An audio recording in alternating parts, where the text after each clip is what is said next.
Sinungalingan mo. Napakunot ang noo ni Kairo. What lies? I have been nothing but transparent with you. Everything is in the contract.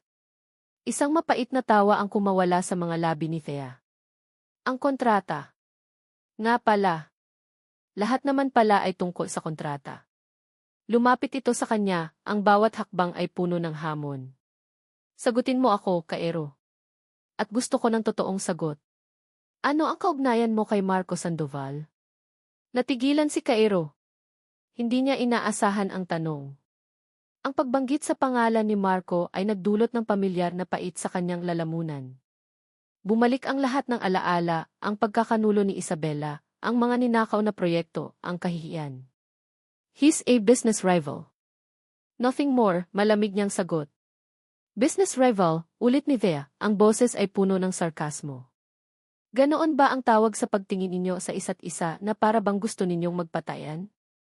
Huwag mo akong gawing tanga. Ang pagpupumilit ni Thea ay nagsimulang kumanti sa ugat ng pasensya ni Kairo. Ang pag-uusisa nito ay nagmistulang isang atake. Nagsimula na. Ang bagay na pinakakinatatakutan niya sa lahat ng relasyon. Ang mga tanong. Ang selos. Ang pagdududa. Isang mapanuyang ngiti ang gumuhit sa kanyang labi. So, it begins, sabi niya, ang boses ay puno ng pagod at pagkadismaya. The questions. The jealousy. Ang pag-aakalang may karapatan kang malaman ang lahat tungkol sa akin. I knew this was a mistake. Nakita niya ang sakit sa mga mata ni Thea dahil sa kanyang sinabi, ngunit hindi niya ito pinansin. Kailangan niyang itayo muli ang pader. Kailangan niyang ipaalala rito ang lugar nito. Well, why are you so interested in if he passed with Marco? Tanong niya, ang boses ay nagiging mapanghusga. Is it because you saw him? Dahil ba mas gwapo siya? Mas bata? O baka naman gusto mong lumipat ng kampo? Ang kapal ng mukha mo, sigaw ni Thea, ang boses ay basag na. Wala kang alam. Wala akong alam, balik ni Kairo, ang galit ay nagsisimula na ring kumulo sa loob niya. Alam ko kung paano gumagana ang isip ng mga babaeng tulad mo. You start with being grateful, then you get comfortable, and then you start demanding for more. You start wanting things that are not part of the deal. At ano ang gusto ko, Kairo? Ano sa tingin mo ang gusto ko? Hamon ni Thea, ang mga luha ay nagsisimula ng mamuo sa kanyang mga mata. Pag-ibig. Attention. Lahat ng mga bagay na sinabi kong hinding-hindi ko ibibigay, sigaw niya pabalik. Huwag mong kalimutan ang kontrata, Thea. You are here to play a role. You are paid to be my girlfriend, nothing more. Ang bawat salita ay parang latigo, hindi lang para kay Thea, kundi pati na rin para sa kanya. Sinasabi niya ang mga ito para saktan ito, para itulak ito palayo. Ngunit habang sinasabi niya ang mga ito, may isang bahagi sa kanya na sumisigaw na tumigil na siya. Ngunit huli na ang lahat. Isang malakas na sampal ang dumapo sa kanyang pisngi. Ang tunog ay umalingaw sa buong silid, nag-iwan ng isang matinding katahimikan. Hindi galit ang nakita niya sa mga mata ni Thea, kundi isang malalim at basag na kalungkutan. Isang pagkadurog na tila mas malalim pa sa anumang galit na kayang ipakita. Ang mga luhang kanina inamumuo lang ay tuluyan ng bumagsak, umago sa kanyang mga pisngi. Naramdaman ni Kairo ang hapdi sa kanyang mukha, ngunit mas mahapdi ang biglaang kirot sa kanyang dibdib. Natigilan siya. Sa isang iglap, nawala ang kanyang galit. Napalitan ito ng pagkalito. Hindi mo ako kilala, bulong ni Thea, ang boses ay nanginginig at puno ng sakit. Akala mo alam mo ang lahat, pero ang totoo, wala kang alam. At ang pinakamasakit sa lahat ay ang umasa akong iba ka. Ang mga salita nito ay tumagos sa pader na kanyang itinayo. Bawat isa ay parang isang patalim na direktang tumama sa kanyang puso. Umasa akong iba ka. Pagkasabi noon, tumalikod si Thea at pumasok sa kanyang kwarto. Isinara niya ang pinto ng may kalakasan at ang tunog ng pag-lock nito ay parang isang hatol na pinal. Naiwan si Kairo na nakatayo sa labas, mag-isa sa malawak na hallway. Dinala niya ang kanyang kamay sa pisnging sinampal. Mainit pa rin. Ngunit ang init na iyon ay walang-wala kumpara sa lamig na gumapang sa kanyang buong katawan. Ano ang nangyari? Paanong ang isang simpleng tanong ay nauwi sa ganito? Pinilit niyang isipin na tama siya. Na ito na nga ang simula ng katapusan. Na lahat ng babae ay pare-pareho. Ngunit habang inuulit niya iyon sa kanyang isipan, hindi na siya makumbinsi ng sarili niya. Ang sakit sa mga mata ni Thea ay hindi pagsisinungaling. Hindi iyon arte.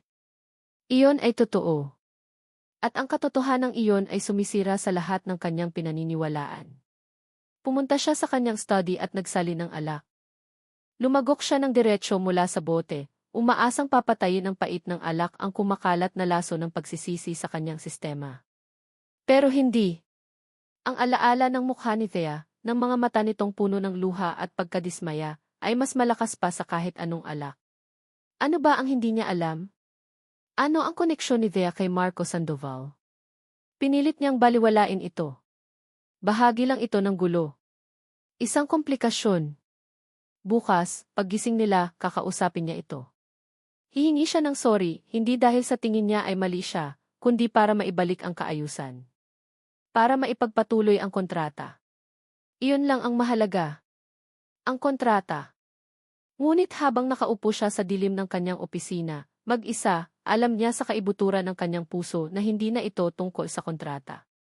Matagal nang hindi. Hindi niya namalayan ang oras. Ang bote ng alak ay halos ubos na nang mag-vibrate ang kanyang cellphone. Isang mensahe mula kay Lani. Sir, I think you need to see this. Kasama ng mensahe ay isang link sa isang kilalang entertainment news website. Binuksan niya ito, ang isip ay bahagyang nahihilo dahil sa alak. Ang bumungad sa kanya ay isang malaking litrato. Isang litrato ni Thea na kasama niya sa charity ball kanina. At sa ibabaw nito, isang nagliliyab na headline.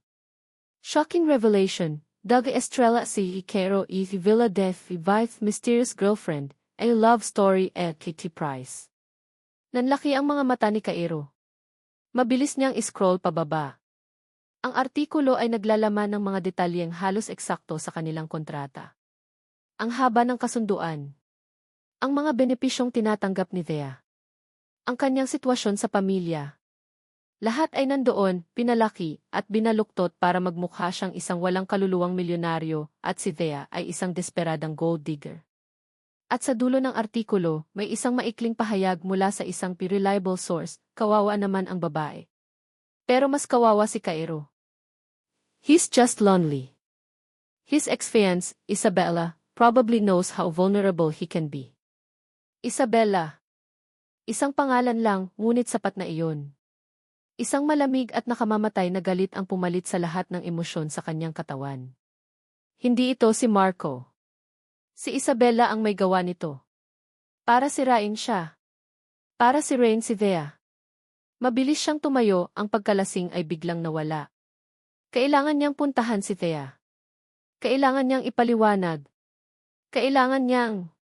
Ngunit bago pa man siya makahakbang, muli siyang natigilan. Ang mga salitang sinabi niya kanina ay bumalik sa kanya na parang isang sampal. You are paid to be my girlfriend, nothing more. Paano niya ngayon sasabihin dito na mali siya? Paano niya sasabihin na ang lahat ng ito ay hindi kasalanan nito? Maniniwala pa ba ito sa kanya? O iisipin itong bahagi na naman ito ng isang mas malaking kasinungalingan? Nakahiga si Thea sa kanyang kama, ngunit hindi siya natutulog. Nakatitig lang siya sa kisame, ang mga luhang kanina pa umagos ay tuyo na sa kanyang mga pisngi. Ang bawat salitang binitawan ni Cairo ay paulit-ulit na tumatakbo sa kanyang isipan. You are paid to be my girlfriend, nothing more. Ang sakit. Mas masakit pa kaysa sa katotohanang si Marco Sandoval ang sumira sa kanilang pamilya. Dahil sa isang sulok ng kanyang puso, sa kabila ng lahat ng pagdududa, umasa siya. Umasa siyang ang mga sandali ng kabaitan ni Cairo ay totoo. Umasa siyang may halaga siya higit pa sa nakasulat sa kontrata. Pero nilinaw na ni Cairo ang lahat. Isa lang siyang asset. Isang bayarang aktres sa isang peking palabas. At ang pinakamasakit, ginamit siya para sa laro nito laban sa taong sumira sa buhay niya. Hindi siya kailanman naging tao sa paningin ni Cairo. Isa lang siyang kasangkapan. Isang bala na gagamitin laban sa kaaway nito. Napabangon siya. Hindi na niya kaya. Hindi na niya kayang manatili sa lugar na ito kahit isang minuto pa. Ang bawat sulok ng magandang penthouse na ito ay sumisigaw ng kanyang kahihiyan. Ang bawat mamahaling gamit ay paalala ng presyo ng kanyang dignidad. Tumayo siya at binuksan ang walk-in closet. Ang mga damit, sapatos, at bag na hindi niya kailanman pinangarap ay tila nangungutya sa kanya. Hinubad niya ang suot na gown at isinuot ang sarili niyang kupas na maong at lumang t-shirt, ang mga damit na suot niya noong una siyang tumuntong sa lugar na ito. Ang mga ito ang totoo. Ito ang pagkatao niya. Kinuha niya ang kanyang maliit na bag at sinimulang ilagay ang ilang personal na gamit na dala niya. Wala siyang dadalhin na kahit ano mula sa lugar na ito. Walang damit. Walang alahas. Walang pera. Pumunta siya sa lamesa sa tabi ng kama. Kinuha niya ang credit card at ang susi ng penthouse na ibinigay sa kanya. Maingat niya itong inilapag sa gitna ng kama, sa ibabaw ng kumot na perpektong nakalatag. Iyon na ang kanyang pag-alis. Tahimik. Walang paalam. Tulad ng isang multo na dumaan lang. Handa na siyang lumabas ng kwarto nang biglang mag-vibrate ng sunod-sunod ang kanyang cellphone. Sa una ay hindi niya pinansin. Ngunit hindi ito tumitigil. Tila may emergency. Maihalong kaba, kinuha niya ito mula sa kanyang bag. Puno ang kanyang notification screen. Mga mensahe mula sa mga kaibigan, mga kamag-anak na matagal nang hindi nagpaparamdam, at mga hindi kilalang numero. Ang lahat ay may iisang tanong, Dea, totoo ba to? Napakunot ang noo niya. Anong totoo? Binuksan niya ang isa sa mga mensahe. May kasama itong link. Sa pag-click niya rito, bumungad sa kanya ang isang imahe na nagpatigil sa pagtibok ng kanyang puso. Ang litrato niya kasama si Cairo sa charity ball. At ang headline, si Cairo E. Villadiki Den kanyang binayarang girlfriend. Nagsimulang manginig ang kanyang mga kamay habang binabasa niya ang artikulo. Ang mga detalye ng kontrata, ang sitwasyon ng kanyang pamilya, ang mga utang, lahat ay nakalantad para pagpiestahan ng buong mundo. Binaluktot ang mga salita para palabasin siyang isang desperada at mukhang perang babae na ipinagbili ang sarili para sa karangyaan. Ang kahihiyan ay parang isang malaking alon na lumamon sa kanya. Ang bawat salita ay parang asido na tumutunaw sa kanyang pagkatao.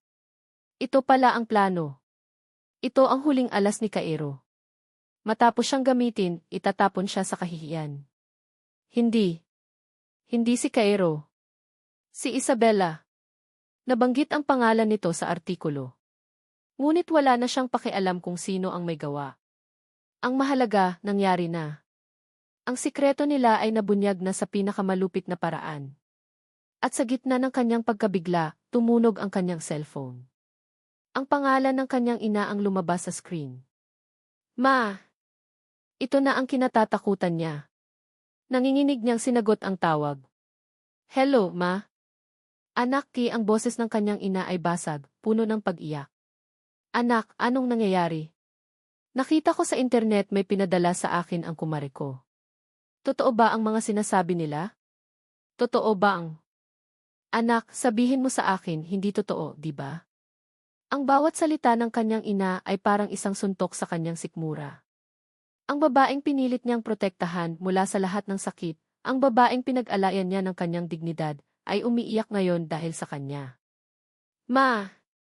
I'm sorry, iyon lang ang kaya niyang sabihin, ang sarili niyang boses ay nabasag na sa pag-iyak.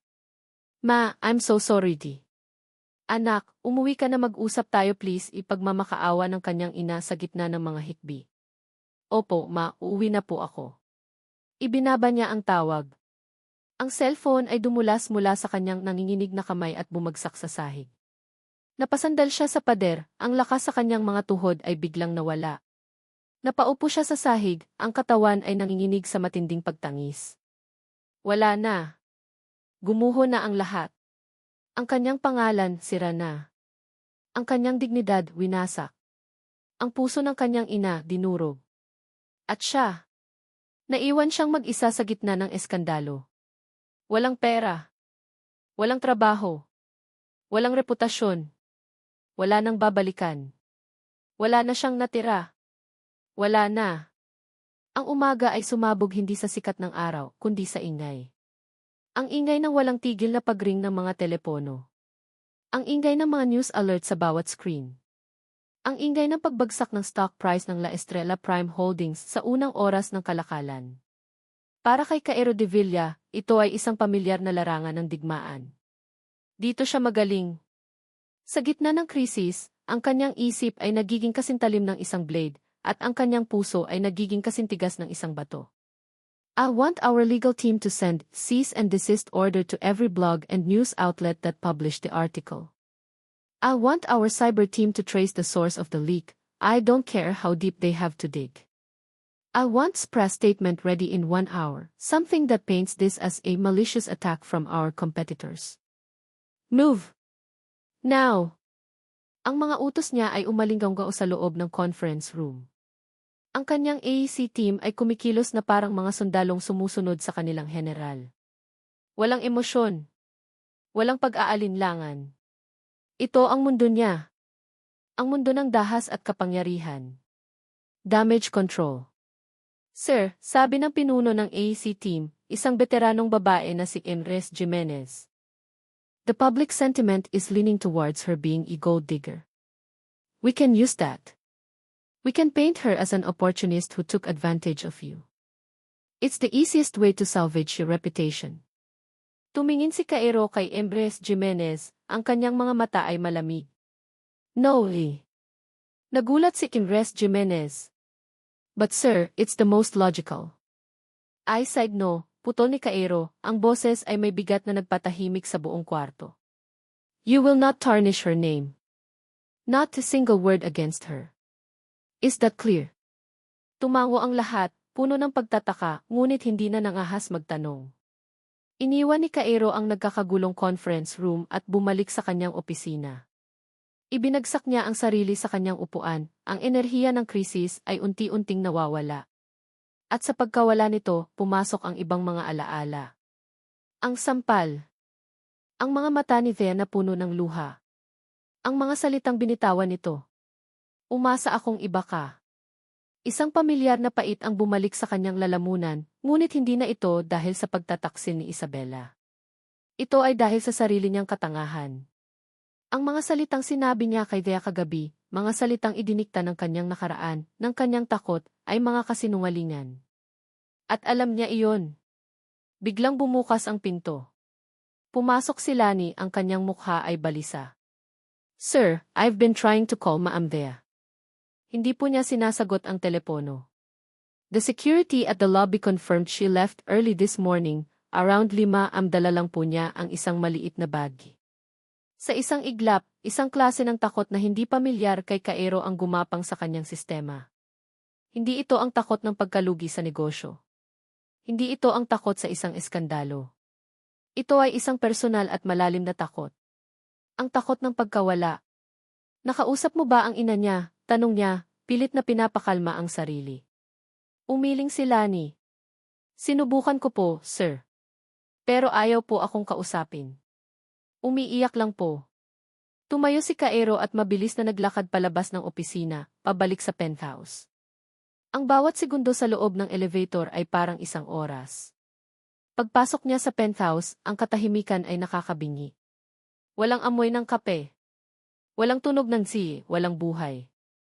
Dumiretso siya sa kwarto ni Thea. Dahan-dahan niyang binuksan ang pinto. Ang kama ay perpektong nakaayos na para bang hindi tinulugan. At sa gitna nito, nakalagay ang itim na credit card at ang susi ng penthouse. Isang malinaw na mensahe. Isang pagtanggi sa lahat ng bagay na ibinigay niya. Binuksan niya ang walk-in closet. Nandoon pa rin ang lahat ng mamahaling damit at sapatos, nakasabit at nakaayos. Ngunit may isang espasyo na bakante, ang espasyo kung saan dating nakalagay ang mga luma at kupas na damit ni Thea. Isinara niya ang closet, ang kanyang puso ay bumibigat sa bawat paghinga. Ang yabang na dati niyang hinangaan ay siya na ngayong sinasaktan. Hindi ito kumuha ng kahit ano. Iniwan nito ang lahat ng bagay na kumakatawan sa kanilang kasunduan. Iniwan nito siya. Doon, sa gitna ng malamig at walang lamang silid, napagtanto ni Cairo ang katotohanan. Hindi siya natatakot na masira ang reputasyon niya. Hindi siya natatakot na bumagsak ang kumpanya niya. Kaya niyang itayo ulit ang lahat ng iyon. Ang kinatatakutan niya ay ang mawala si Thea. Ang babaeng nagturo sa kanyang aso kung paano maging masaya. Ang babaeng nagtimpla ng perpektong kape. Ang babaeng naglakas loob na sampalin siya at sabihin sa kanya ang totoo. Bumalik siya sa kanyang opisina. Ang gulo ay naroon pa rin, ngunit hindi na iyon ang kanyang prioridad. Dumiretso siya sa conference room kung saan naghihintay ang kanyang team. Res Jimenez, nasaan na ang press statement? Tanong niya. Agad na iniabot nito ang isang folder. Here, sir. It's a general statement denying the malicious rumors, assuring the stockholders that everything is under control. Kinuha ito ni Cairo. Tinitigan niya ang mga salitang maingat na pinili para protektahan ang La Estrella. Para protektahan siya.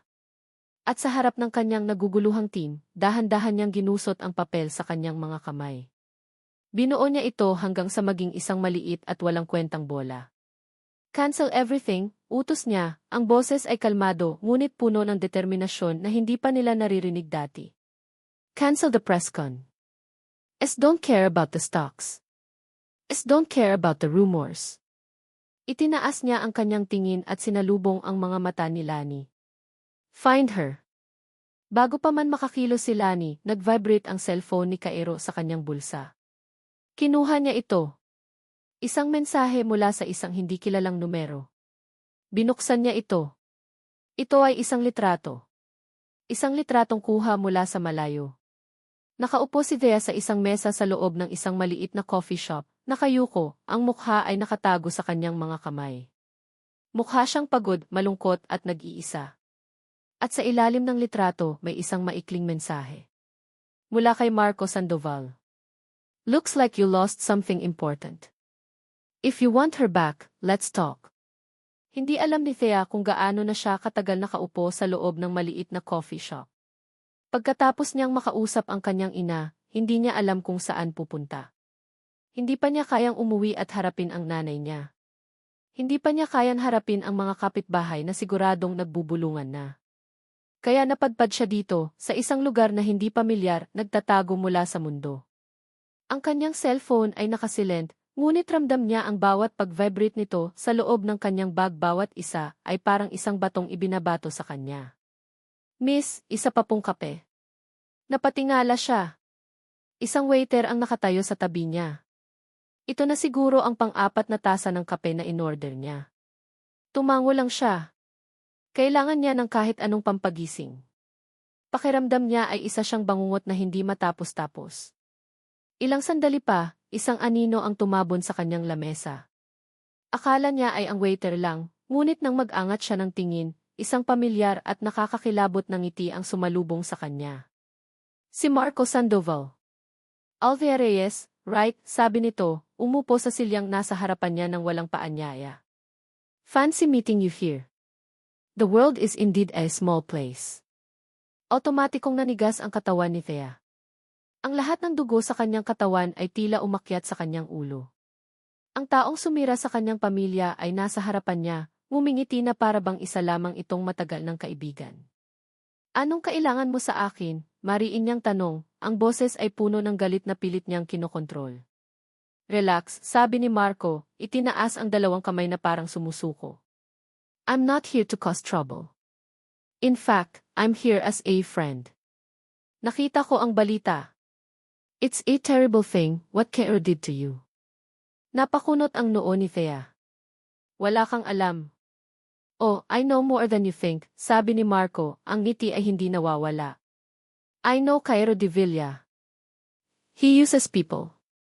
He used you, just like he used everyone. Ginamit ka niya para pagselosin si Isabella. Ginamit ka niya para saktan ako. At ngayong tapos na ang laro, itinapon ka na lang niya.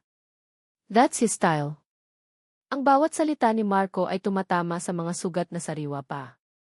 Kahit alam niyang si Marco ang kaaway, ang mga sinasabi nito ay umaalingaw sa mga hinala na nasa puso na niya.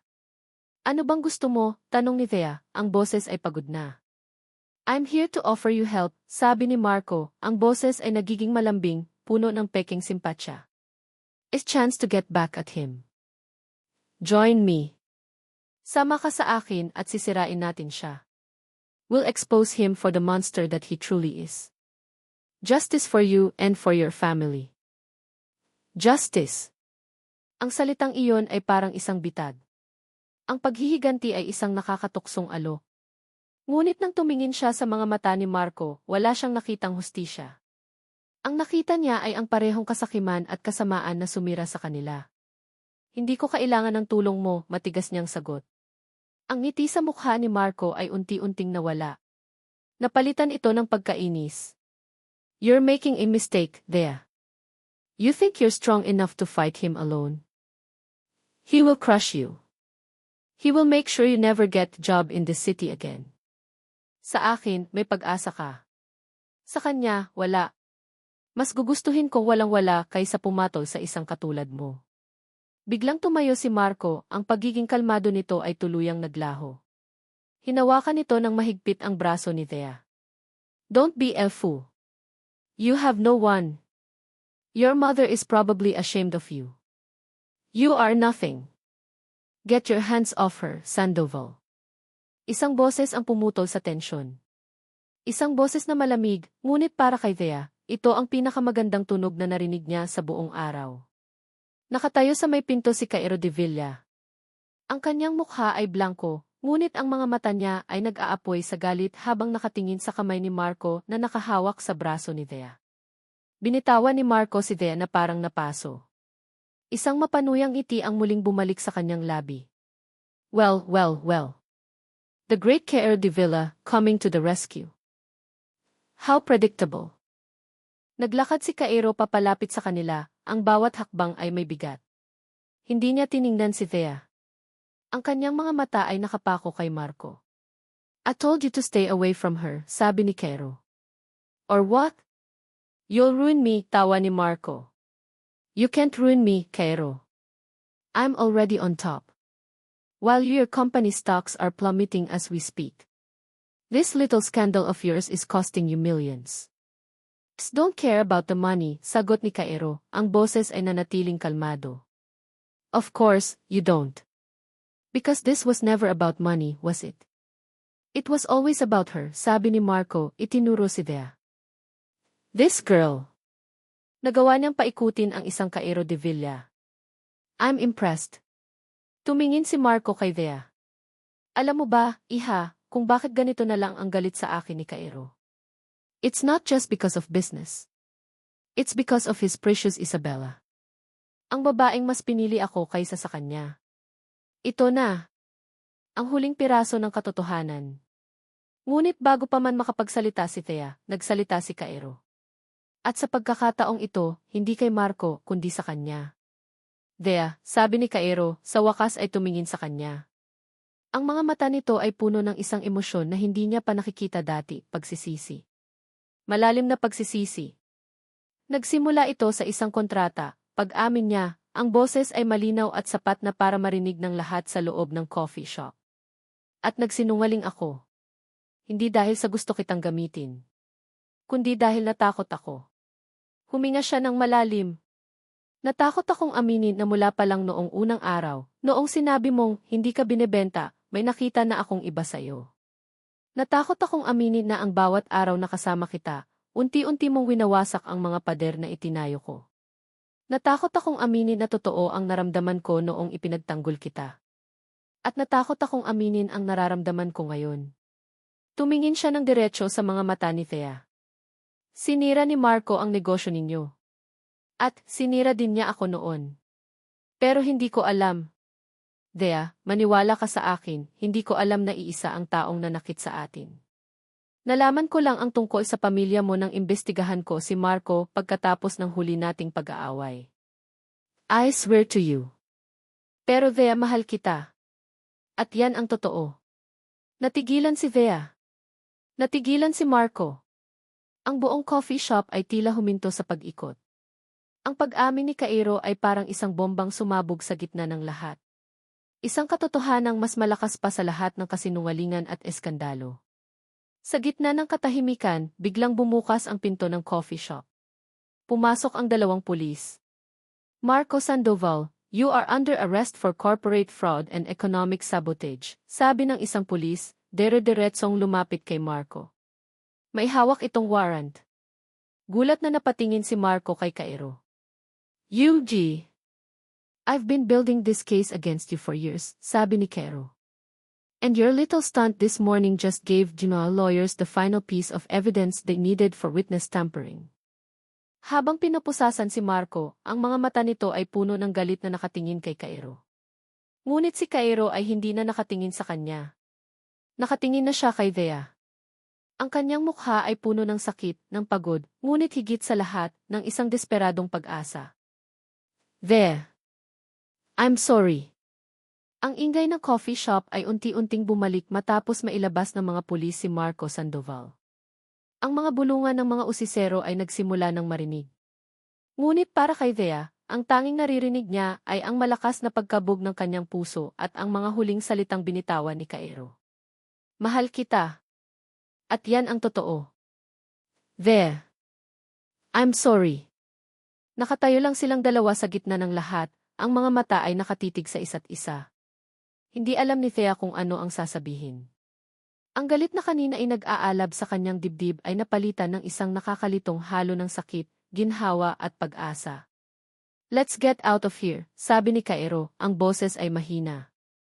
Dahan-dahan niyang inilahad ang kanyang kamay, hindi para hawakan siya, kundi bilang isang paanyaya. Nag-alinlangan si Thea, ngunit sa huli, tumango siya. Kailangan nilang mag-usap. Kailangan niyang marinig ang lahat. Dinala siya ni Cairo, hindi sa penthouse, hindi sa opisina, kundi sa isang lugar na hindi niya inaasahan, sa tabi ng dagat. Ang tahimik na dalampasigan sa isang probinsyang hindi kalayuan sa Maynila ay payapa. Tanging ang tunog ng mga alon na humahampas sa dalampasigan ang maririnig. Malayo sa gulo.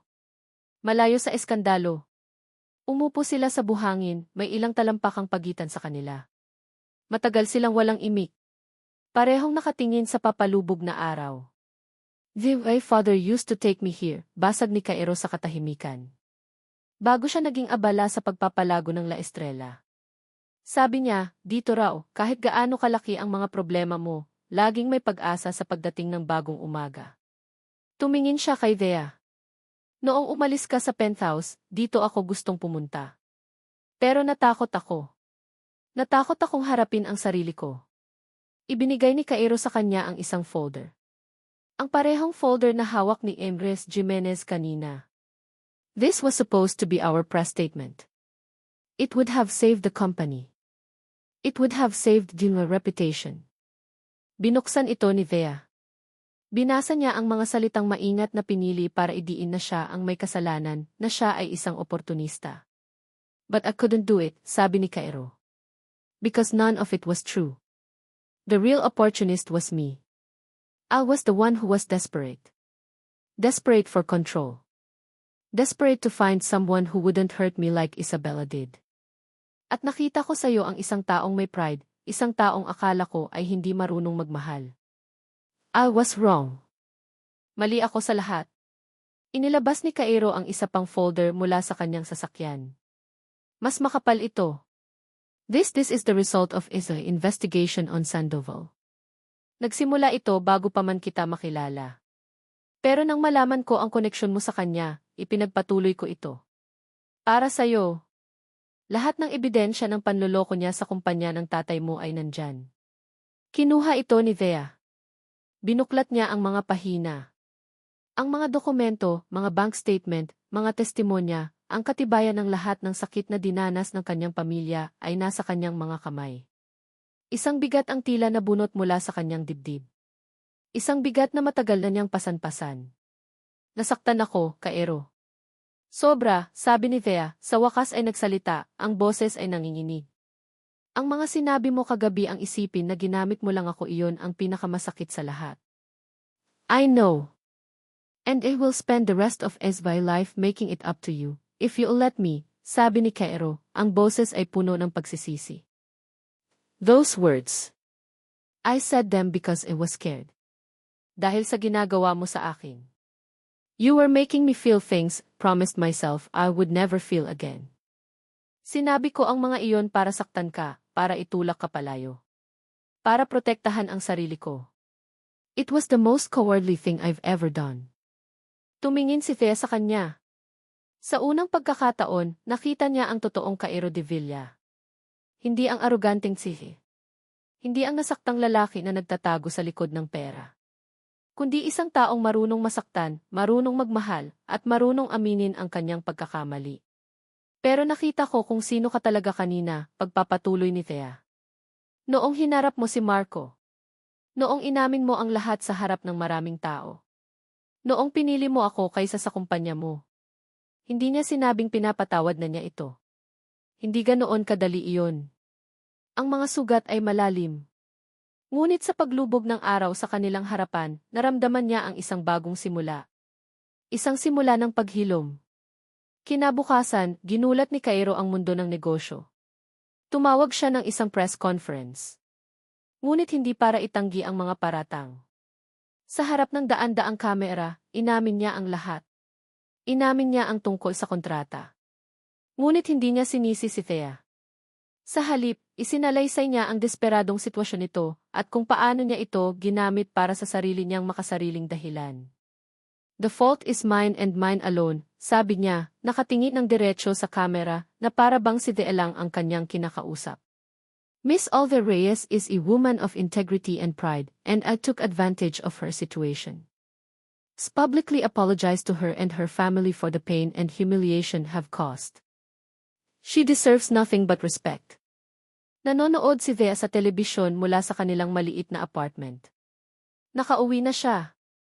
Naharap na niya ang kanyang ina, at sa halip na sermon, isang mahigpit na yakap ang kanyang natanggap. Habang pinapanood niya si Cairo na akuin ang lahat ng sisi, inilagay ng kanyang ina ang kamay nito sa kanyang balikat. Ang pag-ibig, anak, ay hindi perpekto. Nagkakamali. Nasasaktan, sabi ni Aling Martha. Ang mahalaga ay totoo. At ang nakikita ko ngayon sa telebisyon iyan ay totoo. Ngumiti si Thea, isang maliit at mahinang ngiti. Sa unang pagkakataon sa loob ng napakatagal na panahon, naramdaman niya ang pag-asa. Hindi pa tapos ang lahat. Sa katunayan, pakiramdam niya, ngayon pa lang sila magsisimula. Lumipas ang 6 na buwan. Ang eskandalo ay unti-unting humupa, napalitan ng mga bagong balita, ng mga bagong issue. Ang kaso laban kay Marco Sandoval ay umuusad, at ang La Estrella Prime Holdings, sa kabila ng malaking pagbagsak, ay dahan-dahang bumabangon sa ilalim ng pamumuno ng isang nagbagong Cairo de Villa.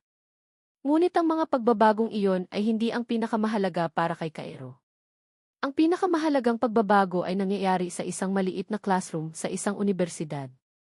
Doon, sa harap ng kanyang mga propesor at kaklase, buong kumpiyansang nagpre-present si Alve Reyes ng kanyang thesis. Wala na ang anino ng takot at pag-aalinlangan sa kanyang mga mata. Napalitan ito ng ningning ng isang babaeng alam ang kanyang pangarap at determinado itong abutin. Bumalik siya sa pag-aaral, tinupad ang pangako niya sa kanyang ama. Ang pondo, galing sa isang scholarship na pinaghirapan niyang makuha, hindi mula sa pera ni Cairo. Iginiit niya iyon. Gusto niyang gawin ito sa sarili niyang paraan. At si Cairo, sa unang pagkakataon sa kanyang buhay, ay natutong maghintay. Gabi na nang matapos ang defense ni Thea. Sa labas ng unibersidad, sa ilalim ng isang puno ng akasya, isang pamilyar na itim na sasakyan ang nag-aantay. Ngunit hindi na ito naghahatid ng kaba kay Thea. Sa halip, isang ngiti ang sumilay sa kanyang mga labi. Bumaba si Cairo mula sa sasakyan. Wala na ang aroganteng si. Ang suot niya ay isang simpleng polo shirt at maong. May dala siyang isang maliit na bouquet ng sunflowers. Congratulations, Thea Reyes, sabi niya, isang tunay at mainit na ngiti ang nasa kanyang mga labi. Salamat, Dean F. de Villa, sagot ni Thea, tinanggap ang mga bulaklak. Hindi na sila sir at ma'am sa isa't isa. Ngunit ang pagiging formal paminsan-minsan ay naging isang pribadong biro na silang dalawa lang ang nakakaintindi. Ang kanilang relasyon ay dumaan sa isang mabagal na proseso ng paghilom. Nagsimula ito sa mga text message, sa mga tawag sa telepono. Pagkatapos ay sa mga pagbisita ni Cairo sa bahay ni Thea. Hindi bilang isang bilyonaryo, kundi bilang isang manliligaw. Naaalala pa ni Cairo ang unang beses na umakyat siya ng ligaw. Dala-dala niya ang pinakamamahaling pagkain mula sa isang sikat na restaurant, ngunit ang nadatnan niya ay si Aling Martha na naghahanda ng simpleng sinigang. Pinaupo siya nito sa kanilang maliit na mesa at pinakain. Sa gabing iyon, sa gitna ng tawanan at kwentuhan, mas nabusog ang puso ni Cairo kaysa kailanman. Natutunan niyang ang pagmamahal ay hindi nasusukat sa presyo, kundi sa init ng pagsasama. Let's go, tanong ni Cairo, pinagbuksan siya ng pinto ng sasakyan. Saan tayo pupunta? Basta. It's a surprise. Nag-drive sila palayo sa magulong syudad. Ang kanilang destinasyon ay isang simpleng tulay na kahoy na nakatayo sa ibabaw ng isang tahimik na ilog, sa isang lugar na hindi pamilyar kay Thea. Ang tanging ilaw ay mula sa buwan at mga alitaptap na nagsasayawan sa mga puno. Huminto sila sa gitna ng tulay. Hinawakan ni Cairo ang mga kamay ni Thea. Thea, simulan niya. Hindi ako magpo-propose. Hindi pa ngayon. Alam kong marami ka pang pangarap. Gusto kong makita kang maging isang mahusay na businesswoman, mas mahusay pa sa akin. Gusto kong makita kang tuparin ang lahat ng gusto mo para sa sarili mo. Tumingin siya ng diretso sa mga mata nito. Pero gusto kong malaman mo na habang ginagawa mo ang lahat ng iyon, andito lang ako. Nag-aantay. Sumusuporta. Nagmamahal. Kinuha niya ang isang bagay mula sa kanyang bulsa. Hindi ito isang singsing. Isa itong simpleng susi. Ito ang susi ng bahay ko. Hindi ng penthouse. Kundi ng bahay na ipinatayo ko sa labas ng syudad. Isang bahay na may hardin para sa mga bulaklak at may malaking espasyo para sa mga aso. Isang tahanan, Thea. Hindi isang transaksyon. Inilagay niya ang susi sa palad ni Thea. Walang kontrata. Walang kondisyon. Walang script. Ang susi na ito ay isang paanyaya. Isang paanyaya na kapag handa ka na, kapag pareho na tayong buo, sabay nating bubuksan ang pinto para sa ating bagong kabanata. Tumingin si Thea sa susi, pagkatapos ay kay Cairo. Ang mga luha ay nagsimulang mamuo sa kanyang mga mata, ngunit hindi na ito luha ng sakit o kahihiyan. Ito ay luha ng kaligayahan at pasasalamat. Hindi ko na kailangan ng kontrata para malaman na sayo ako, Cairo, sabi niya, ang boses ay puno ng pagmamahal. Hinawakan niya ng mahigpit ang susi. Hinawakan niya ng mahigpit ang kamay ni Cairo. Sa ilalim ng kalangitan na puno ng bituin, magkahawak kamay silang nakatayo sa gitna ng tulay. Hindi ito ang perpektong pagtatapos na tulad sa mga fairy tale. Ang kanilang mga sugat ay naroon pa rin, mga peklat na magiging paalala ng kanilang masakit na nakaraan. Ngunit ang mga peklat na iyon ay siya ring simbolo ng kanilang katatagan. Sila ay dalawang taong sinira ng pera at pagtataksil, ngunit pinaghilom at binuo muli ng isang pag-ibig na mas matibay, isang pag-ibig na natagpuan sa isang hindi inaasahang simula at ngayon ay handa ng harapin ang isang walang hanggang umaga, nang magkasama. At dito nagtatapos ang kwento ni Thea at Cairo. Maraming salamat sa inyong walang sawang pagsubaybay at pakikinig. Mula sa unang kabanata hanggang sa huling sandali ng kanilang paglalakbay, naramdaman ko ang inyong suporta, at iyon ang nagbigay sa akin ng lakas upang bigyan ng buhay at kulay ang bawat eksena. Habang isinusulat ko ang kwentong ito, naging malapit sa aking puso ang bawat karakter. Naramdaman ko ang desperasyon ni Thea, ang pait at takot ni Cairo, at higit sa lahat, ang unti-unting pagusbong ng isang pag-ibig na sinubok ng panahon at pagkakamali. Nais kong ibahagi sa inyo ang isang kwento na hindi lamang tungkol sa kilig, kundi tungkol din sa katotohanan na ang tunay na pag-ibig ay hindi perpekto. Ito ay nasusugatan, nagkakamali, ngunit may kakayahang maghilom at magpatawad. Sana, sa pagtatapos ng kanilang kwento, may isang aral na manatili sa ating mga puso, na ang halaga ng isang tao ay hindi nasusukat sa pera o sa nakaraan, kundi sa kakayahan niyang magmahal ng buo matapos masaktan. Na ang bawat isa sa atin ay may karapatang magsimula muli at bumuo ng sarili nating bagong kabanata. Ngayon, nais ko namang marinig ang inyong saloobin. Ano ang pinakapaborito ninyong eksena? Anong aral ang inyong natutunan? Huwag kayong mag-atubiling i-share ang inyong mga komento sa ibaba. Ang inyong mga boses at kwento ay kasing halaga ng kwentong ito. Muli, mula sa kaibuturan ng aking puso, maraming salamat. Hanggang sa ating susunod na kwentuhan.